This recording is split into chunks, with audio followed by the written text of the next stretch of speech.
ధర్మవరంలో దొరికే నూర్ అనేవాడికి సంబంధించినటువంటి కేసు కొత్త మలుపులు తిరుగుతోంది. కొత్వాల్ నూర్ మహమ్మద్, కౌత్వాల్ నూర్ మహమ్మద్ వీడికి ఉగ్ర లింకులు కనిపెట్టేందుకు పోలీసులు దర్యాప్తుని వేగవంతం చేశారు. 36 వాట్సాప్ గ్రూపుల్లో యాక్టివ్గా ఉన్నాడట. ఆ గ్రూపులు ఏంటి, వాటిలో కార్యకలాపాలు ఏంటి, ఏం సమాచారాన్ని ఆ గ్రూపులో పంచుకున్నాడు అనేది విశ్లేషిస్తున్నారు. దీనికోసం అతను మొబైల్ ఫోన్ను ఫోరెన్సిక్ ల్యాబ్ పంపించారు.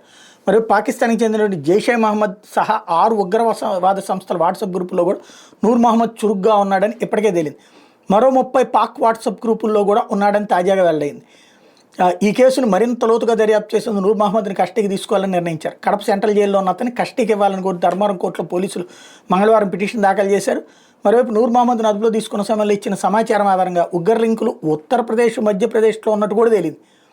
ఆ రాష్ట్రాలకు చెందిన ఇద్దరితో సంబంధాలు నేర్పినట్టు కూడా పోలీసులు గుర్తించారు. వాళ్ళని అదుపులో తీసుకుని విచారించేందుకు ప్రత్యేక పోలీసు బృందాలు ఆ రాష్ట్రానికి వెళ్ళింది. అలాగే నూర్ మహమ్మద్ అరెస్ట్ తర్వాత అతని ప్రియురాలు పారిపోయింది.